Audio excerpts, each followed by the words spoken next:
Բարև ձեզ սիրելի հայրենակիցներ, եթերում կրկին քաղաքական խաչմերուկն է, այսօր արդեն հունվարի 15-ն է, ու այս հաղորդման մեջ մենք խոսելու ենք Հայաստանին վերաբերող հարցերից, նաև միջազգային հարցերից բացի։ Այսինքն, այն ինչ հիմա տեղի ունենում Հայաստանի շուրջ, շատ լուրջ կապ ունի Իրանում տեղի ունեցողի հետ եւ Իրանի քաղաքականության հետ Հայաստանի մասով, թրիփի մասով, դրա համար հիմնականում սա է լինելու մեր թեման։ Նախ կսկսենք Հայաստանից, հետո արդեն կխոսենք, թե ինչ է տեղի ունենում Իրանում եւ Իրանի շուրջ, եւ կրկնեմ, այս հարցերը միմյանց հետ կապված են։ Նախքան հաղորդումը սկսելը անպայման հիշեցնեմ նաեւ լայքերի մասին, ինչպես նաեւ լավ կլինի, որ անպայման բաժանորդագրվեք, եթե մինչեւ հիմա չեք բաժանորդագրվել, նախապես շնորհակալ եմ բոլոր նրանց, ովքեր որ բաժանորդագրվել են, ովքեր որ բաժանորդագրվում են մեր ալիքին, ինչպես նաև նրանց եմ շնորհակալ, ովքեր որ վաղուց արդեն բաժանորդագրված են մեր ալիքին։ Սկսենք ուրախալի մեկ լուրից, որը կարծում եմ արդեն գիտեք, որի մասին տեղյակ եք, երեք Ադրբեջանը 4 գերի է ազատ արձակել։ Շատ կարևոր է դա, շնորհավորում եմ մեր հայրենակիցներին, նրանց ընտանիքներին, որովհետև նրանք արդեն իրենց տանն են, շատ կարևոր է, որ նրանց շարքում է նաև Վագիվ Խաչատրյանը, ով առողջական լուրջ խնդիրներ ուներ եւ կարծես թե կրկին առողջական խնդիրներ ունի եւ լավ է, որ հիմա նաեւս հնարավորություն ունեցավ ազատ արձակվել ադրբեջանական գերությունից եւ այս ամենը ներկայացվում է որպես Հայաստանի եւ Ադրբեջանի միջև խաղաղության գործընթացի մաս։ Քանի որ սկսեցինք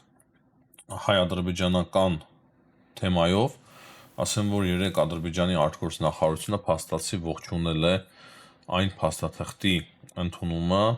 հայտարարության, որը ընդունվեց Հայաստանի արտգործնախարար Արարատ Միրզոյանի եւ Ամերիկայի Միացյալ Նահանգների պետքարտուղար Մարկո Ռուբիոյի միջև։ Ադրբեջանի արտգործնախարարության հայտարարությունից հասկանում ենք այն, որ Ադրբեջանը հասկանում է, որ Ամերիկայի Միացյալ Նահանգները հետևողական են թրիփ ծրագրի մասով, իսկ դա շատ կարևոր է, որ Ադրբեջանում հասկանում են, որ Ամերիկայի Միացյալ Նահանգները հետևողական են այդ փաստաթղթի մասով, հետևաբար նաև օգոստոսի 8-ի կնքված բոլոր փաստաթղթերի մասով եւ խաղաղության հաստատման մասով նույնպես հարավային Կովկասում։ Դրանից բացի Ադրբեջանի արտգործնախարարությունը ասում է, թե դա լավ է այն առումով, որ հիմա Հայաստանն էլ կոնկրետ քայլեր կձեռնարկի եւ գործեր կտեսնեն իրենք արդեն թրիփ ծրագրի իրականացման առումով։ Կարծես թե Հայաստանը չէր էլ ցանկանում ըստ իրենց նման քայլերի դիմել, բայց իրենք արդեն դրանով ողջևորվում են, որ տեսեք Ամերիկայի Միացյալ Նահանգները, քանի որ շատ ակտիվ է եւ հետևողական, դրա համար էլ հայկական կողմն էլ ստիպված է լինելու ակտիվանալ։ Այդ դա էր կոնկրետ ակնարկը Ադրբեջանի արտգործնախարարության, բայց ընդհանուր առմամբ բացասական չեմ կարող գնահատել այն։ Երեք նաև հետաքրքիր մի քանի հայտարարություններով է հանդես եկել Հայաստանի վարչապետ Նիկոլ Փաշինյանը։ Չեմ կարծում, որ միշտ ճիշտ է այդ հայտարարությունները ցիտել, եթե կա ինչ-որ վերլուծելու թեմա, քննարկելու թեմա սիրով, բայց այն ինչ ասվել է շատ պարզ ու կոնկրետ, չեմ կարծում, որ իմաստունի ցիտել կամ դրա մասին խոսել, ընդամենը մեկ հարց ԵԱՏՄ-ի եւ Եվրամիության մասով, նա ասում է, որ քանի հնարավոր լինի այս ձև խաղալ, այսինքն մնալ ԵԱՏՄ-ի մեջ եւ նույն ժամանակ ցկտել դեպի Եվրամիություն, մենք կշարունակենք այս քաղաքականությունը, Փաշինյանը ասում է, այդ համատեղելիության քաղաքականությունը քանի հնարավոր է կշարունակենք, բայց երբ որ արդեն անհնարին դառնա դա հանրակրվեի միջոցով, փաստացի դա է ասում, հանրակրվե կոնկրետ չէ, բայց ժողովրդի ազատ կամարտահայտության միջոցով, այսինքն հանրակրվեի միջոցով կորոշենք, թե ուր է շարժվում Հայաստանը։ Այսինքն ես հասկանում եմ այդ հայտարարությունից այն, որ օրերից մի օր Եվրամիության անդամակցելու Հայաստանի հարցը կդրվի հանրակրվեի։ Եվ դա շատ տրամաբանական է։ Ես կարծում եմ, որ այդ օրը անպայման գալու է եւ այդ օրը նաեւ շատ չի ուշանալու։ Հիմա խոսենք, կարծում եմ, ամենակարևորից՝ Իրանի դեսպանի հայտարարությունից։ Իրանը նոր դեսպան ունի, ինչպես գիտեք, Հայաստանում, եւ այդ դեսպանը նոր հայտարարություններ է անում, նախկին դեսպանը շատ ավելի կոռեկտ էր ինքն իրեն պահում եւ շատ անգամ պրոհայկական նաեւ հայտարարություններ էինք տեսնում, անկեղծության համար պետք է նշենք, սակայն այս դեսպանը, չնայած որ դեսպանների հայտարարությունները բխում են իրենց արտգործ նախարարություններից, այսինքն այնպես չէ որ իրենց են հայտարարություններ անում, չնայած դեսպաններ կան, ովքեր որ ավելի լավ դիվանագետ են, ավելի փորձում են կոռեկտ եւ գեղեցիկ արտահայտվել, բայց փաստացի այստեղ մենք նկատում ենք, որ այս դեսպանը այդքան չունի կոռեկտություն եւ երևի թե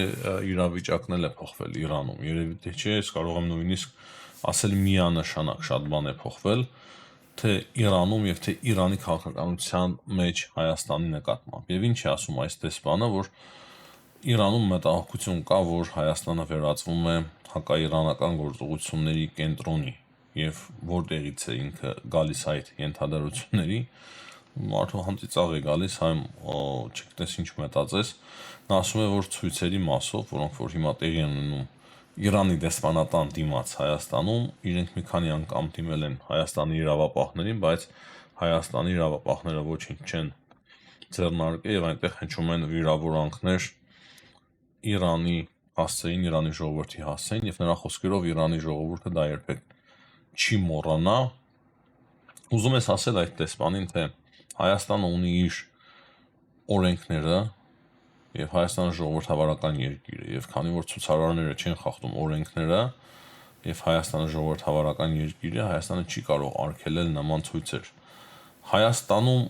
ինչ ասես ասում են Հայաստանի Հանրապետության վարչապետին, իշխանության մնացած ներկայացուցիչներին, իշխանությունները ինչ ասես ասում են ընդդիմադիրներին, այսինքն խոսքի ազատությունը, չեմ ասում վիրավորանքների մասին։ Հիմա ինչ է դուրս գալիս այաթոլլաների ռեժիմի նկատմամբ Հայաստանում ոչ ոք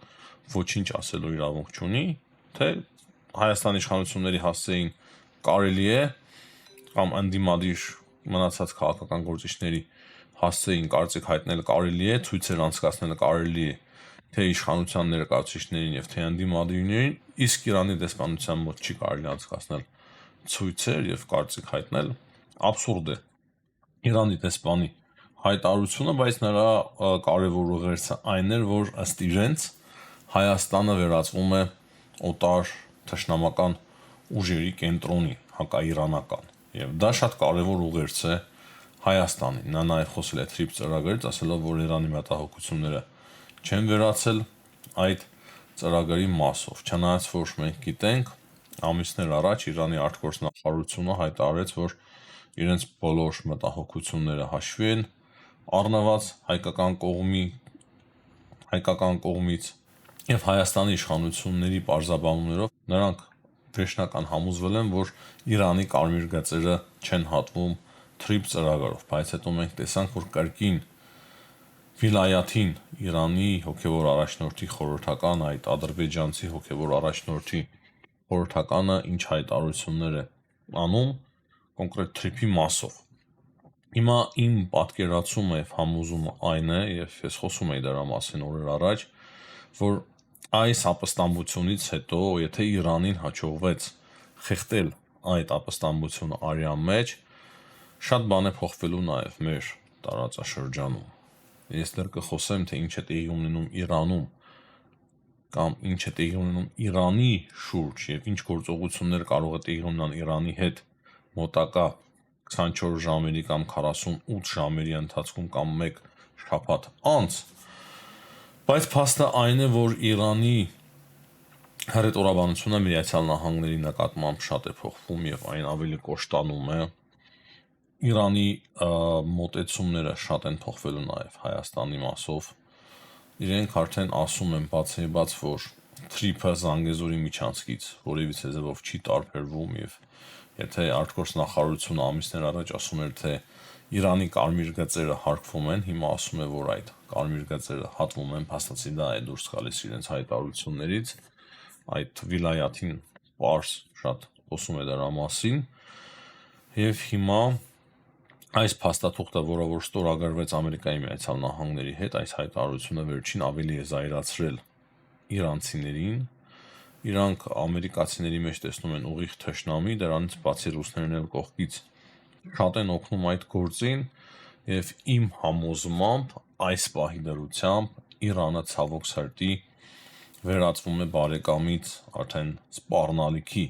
Հայաստանի համար։ Հնարավոր է ես առաջինն եմ, որ հնչեցնում եմ այս միտքը, այս գաղափարը, ես շատ եմ ուզում, որ սխալված լինեմ, բայց նման տենդենս, ճիշտ է, շատ փոքր են այդ տենդենսները, հələ շատ քիչ են նկատելի, բայց ցավոք սրտի ես նման տենդենսներ նկատում եմ եւ ընդհանուր տեղի ունեցողը քաղաքականությունը տարածաշրջանում մեզ հուշում է կոնկրետ սերելի հայրենակիցներ, որ կարող է Իրանի դիրքորոշումները փոխվեն Հայաստանի նկատմամբ։ Ցավոք սրտի։ Եվ կոնկրետ Ամերիկայի Միացյալ Նահանգների ներկայությունը Սյունիքում իրենք որպես վտանգ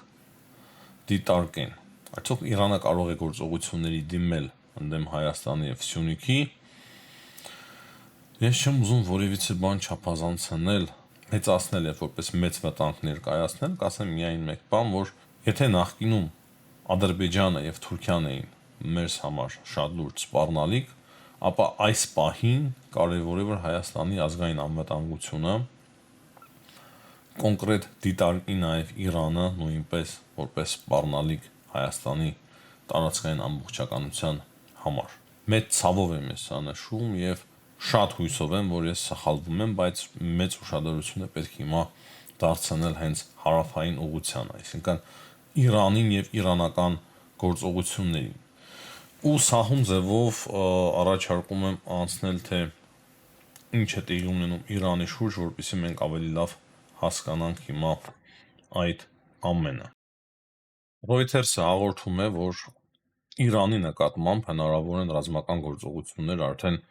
24 ժամերի ընթացքում։ Նույն Reuters-ի հաղորդմամբ բարձրաստիճան քաղաքական գործիչներից մեկը ասել է, որ շատ հավանական է, որ Իրանին հարված հասցվի։ Սակայն նույն ժամանակ մենք տեսնում ենք նոր հայտարարություններ Ամերիկայի Միացյալ Նահանգների նախագահի կողմից, եւ այդտեղ նկատվում է, որ Դոնալդ Թրամփը այս պահին արդեն չի շտապում Իրանի մասով որոշումներ կայացնելու, նա ասում է, որ կարծես թե այդ սպանությունները դադարել են Իրանում եւ մահապատիժներ կարող է եւ տեղի չունենան, նրանք ուշադիր հետևելու են, թե այդ ամենը ինչպես կզարգանա, այդ իրադարձությունները ինչպես կզարգանան, բայց ըստ Թրամփի ամենայն հավանականությամբ այդ ամենը դադարեցվել է, իրենք պահանջում էին, որպեսզի ցուցարարների նկատմամբ մահապատիժ չկիրառվի եւ ընդհանրապես եւ դադարեցվեն մարդկանց սպանությունները, ըստ Թրամփի կարծես թե այդ ամենը այդպես էլ տեղի է ունենում, այսինքն Իրանը այս պահին կոպիտ գործողություններ չի ձեռնարկում, չի շարունակում, բայց նույն ժամանակ Դոնալդ Թրամփը ասում է, որ մենք շատ շուտով կտեղիկանանք այդ մասին, թե իրականում ինչ է այնտեղ տեղի ունենում։ Այս պահի դրությամբ նույնպես Իրանում ինտերնետ գոյություն չունի, Իրանը մեկ փակում է, մեկ բացում է իր օդային տարածքը, ինչ որ լուրջ վտանգների է սպասում Իրանը, այսինքն Իրանն էլ է սպասում հարձակման, նույնիսկ ասում են, որ MiG-29-ները, այսինքն իսրայելական սատեղեկությունը արագոտ են բարձրանում Իրանում եւ փորձում են վերահսկել Իրանի օդային տարածքը, որպեսզի Իսրայելը եւ Ամերիկայի Միացյալ Նահանգները աննկատ չներթափանցեն Իրանի օդային տարածք։ Նույն ժամանակ, չնայած Թրամփի այս հայտարարություններին, NBC News-ը ասում է, որ իր աղբյուրներին հղում անելով, բարձրաստիճան զինվորականների վրա հղում անելով, ասում է, որ Թրամփը ցանկանում է, որ շատ արագ գործողություններ տեղի ունենան Իրանի նկատմամբ։ Դրանից բացի սենատոր Լինսի Գրեմը հանդիպում է ունեցել Ռեզա Փեխլևիի հետ, շահի որդու հետ, եւ Իրանի ժողովրդին հայտնել է իր աջակցությունը Ամերիկայի Միացյալ Նահանգների, նաեւ աջակցությունը ասելով, որ օգնությունը արդեն ճանապարհին է։ Հիշեցնեմ, որ 2 օր առաջ նաեւ Թրամփն էր ասել, որ օգնությունը արդեն ճանապարհին է, իմիջիայլոց Ամերիկայի Միացյալ Նահանգները արագ էվակուացիայի են ենթարկում իրենց ռազմաբազաները կարևոր Իրանի շուրջ գտնվող, այդ թվում Քաթարից շատ արագ էվակուացիայի է ենթարկում ամերիկյան ռազմաբազան, դա ինչ որ բանի մասի վկայում է, այսինքն ոչ թե ռազմաբազան, այլ ռազմաբազայի որոշ անձնակազմ էվակուացիայի ենթարկվում։ Ունենք մենք տեղեկություն նաև, որ Ամերիկայի Միացյալ Նահանգները ավիակիրներ են արդեն ուղարկում Մերձավոր Արևելք եւ մեկ շաբաթից ավիակիրներ կլինեն Մերձավոր Արևելքում ամերիկյան։ Դրանից բացի, այսինքն հարվածային այդ ավիակիրներից բացի, նկատելի է Պենտագոնում նաև շատ կարևոր շարժ։ Մենք մի անգամ խոսել ենք այն մասին, որ երբ որ Պենտագոնի շրջակա այդ պիցերիաներում աժիոտաժ է սկսվում, ակտիվություն է սկսվում, բոլորը սկսում են խոսել այն մասին, որ կարող է այս կամ այն երկրի նկատմամբ ռազմական գործողություններ իրականացնել Ամերիկայի Միացյալ Նահանգները։ Եվ հիմա կրկին Ամերիկայի Միացյալ Նահանգներում, Պենտագոնի այդ պիցերիաներում նկատվում է աժիոտաժ, այսինքն բոլոր մասնագետները կանչվում են Պենտագոն եւ շատ մասնագետներ են սկսում աշխատել Ամերիկայի Միացյալ Նահանգների հնարավոր այդ ռազմական հարվածների գործողությունների ծրագրման վրա։ Ահա այսպիսին է իրավիճակը Իրանի շուրջ։ Դրանից բացի բազմաթիվ երկրների դեսպանատներ կոչ են արել իրենց քաղաքացիներին արագ հեռանալ Իրանից, կան նաև երկրներ, որոնք որ իրենց դեսպանատների անձնակազմն են տարհանում հիմա Իրանից եւ իրոք կարծես թե օդը ծանրացել է Իրանի շուրջ եւ բոլորը սպասում են, որ Ամերիկայի Միացյալ Նահանգները եւ Իսրայելը կարող է հարված հասցնեն Իրանին։ Չնայած, ասեմ կրկին, Թրամփը շատ հակասական հայտարարություններ է անում։ Ըստ ինձ Թրամփը իրոք շատ չի շտապում այդ հարվածների մասով, եթե ավիակիրներ են մոտենում Ամերիկայի Միացյալ Նահանգների ավիակիրները գալիս են Մերձավոր Արևելք, հարվածային այդ ուժը Ամերիկայի Միացյալ Նահանգների եւ դրան պետք է մեկ շաբաթ, ապա չեմ կարծում, որ շատ շտապ Ամերիկայի Միացյալ Նահանգները հիմա անցնեն ռազմական գործողությունների, Թրամփը հիմա կխոսի, որ Իրանը պետք է դադարեցնի մարդկանց սպանությունները, մահապատիժներ չպետք է իրականացնի, բայց կարող է արդեն 2 օրից փոխի իր խոսքը եւ ասի, որ իրենք տեղեկություններ ունեն, որ Իրանում այդ սպանությունները շարունակվում են եւ այդ ժամանակ նոր որոշում կայացնի հարվածների մասին, բայց իմ պատկերացմամբ Իրանի իշխանությունները կարողացել են արդեն այդ ապստամբությունը մեծ մասամբ խեղդել արյան մեջ, չնայած որ ինտերնետ չկա, տեղեկություններ չունենք։ Ուղղակի մենք կարող ենք այդպիսի եզրահանգումների գալ տարբեր աղբյուրների վրա հենվելով, այդ թվում նաև Իրանի արտգործնախարարի հայտարարությունների վրա, չնայած որ դա հավաստի աղբյուր չէ,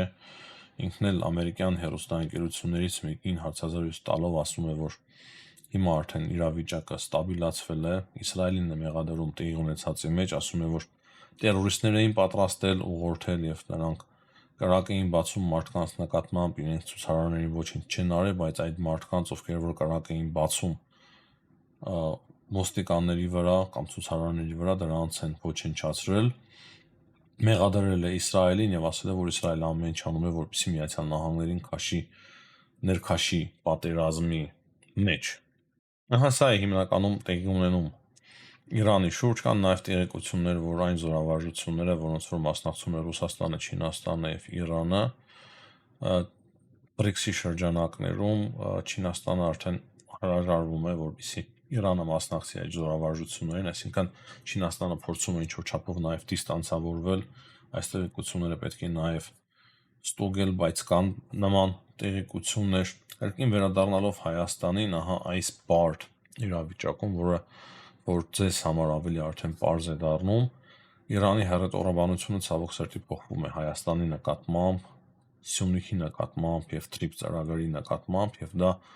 ինձ համար շատ սպասելի էր։ Եվ եթե դրան գումարենք նաեւ Ռուսաստանի Դաշնությանը, որը որ ամեն օրվա ռեժիմով փորձում է լարել Իրանին ընդդեմ Հայաստանի, բորբոքել, ու քանի որ հիմա Ադրբեջանի միջոցով Ռուսաստանին չի ստացվում այդ գործողությունները իրականացնել, Իրանն է դարձել այդ ուղղությունը Ռուսաստանի համար հիմնական եւ փորձում են Ադրբեջանը փոխարինել Իրանով, այսինքն հակահայկական այդ ալիքը տեղափոխեն Ադրբեջանից Իրան եւ բախում ստեղծեն Իրանի եւ Հայաստանի միջև։ Չնայած որ ես կարծում եմ Իրանի ժողովուրդը շատ ավելի իմաստուն է եւ Իրանի պետականությունն էլ ճիշտ է այաթոլլաների ռեժիմը ահավոր անտանելի ռեժիմը, բայց նույն ժամանակ կոնե այնքան իմաստություն կունենա, որ չի դեմ դուրս գա իր ազգային ու պետական շահերի, չնայած որ նեղ իրենց այաթոլլաների այդ շահերը ստիպում են իրենց այդպիսի դիրքորոշում ընդունել այս պահի դրությամբ Հայաստանի նկատմամբ։ Կրկնեմ, թեթև չոր ակնարկներ, թեթև գործողություններ են նկատում, բայց դրանք շատ կարևոր են եւ մենք պետք է ուշադիր եւ զգոն գտնվենք։ Հայաստանի մասով նաեւ կարող եմ ավելացնել այն, որ Մարգարայի անցակետի թուրքական հատվածը 90%-ով արդեն ավարտված է, այսինքն թուրքերն էլ իրենց կողմից են ավարտին հասցնում մաքսակետը եւ ամենայն հավանականությամբ շատ շուտով հնարավոր է նաեւ արդեն այս ամիս այն գործարկվելու է։ Իգդիրի նահանգապետը եւս խոսել է այդ թեմայի շուրջ, որ հնարավոր է հայ-թուրքական սահմանի բացում տեղի ունենա։ Հիմա առաջարկում եմ մի քանի բառով խոսել, թե ինչ է տեղի ունենում Գրենլանդիայի շուրջ։ Դոնալդ Թրամփը նոր հայտարարություններով է անընդհատ հանդես գալիս, ասելով, որ Գրենլանդիան իրենց պետք է ազգային անվտանգության նպատակներով, նրա խոսքերով այն կենսական նշանակություն ունի ոսկե գմբեթ ծրագրի համար, որը որ կառուցում ենք ՆԱՏՕ-ի հետ համատեղ, որը որ կառուցում է Ամերիկայի Միացյալ Նահանգները, եւ Թրամփի խոսքերով ՆԱՏՕ-ն պետք է առաջատար դեր ստանձնի, որպեսզի այն ստանանք, այսինքն Գրենլանդիան ստանանք։ Այս տեղեկություններից բացի տեղեկություններ կան, որ Գերմանիան զորք է ուղարկելու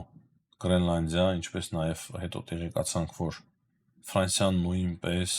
կարծես Մեծ Բրիտանիայից էլ կար նման ակնարկ։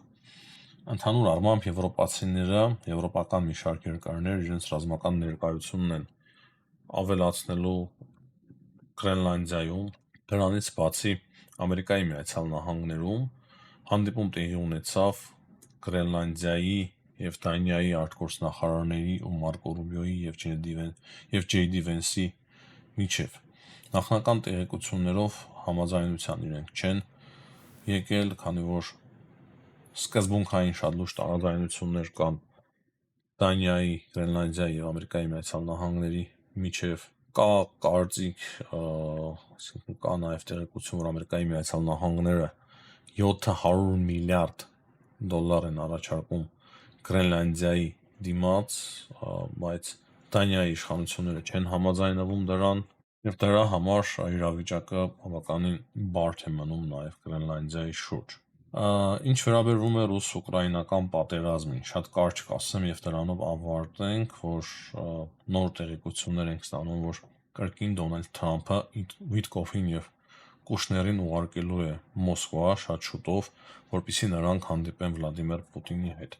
Այդ մասին տեղեկացնում է Bloomberg-ը, բայց կոնկրետ թե երբ է նրանց այցը կայանալու Մոսկվա, այդ մասին դեռևս ոչ ոք չգիտի։ Այս պայդարությամբ այսքանը, սիրելի հայրենակիցներ, հաջողություն եմ մաղթում բոլորին, ցտեսություն, կհանդիպենք։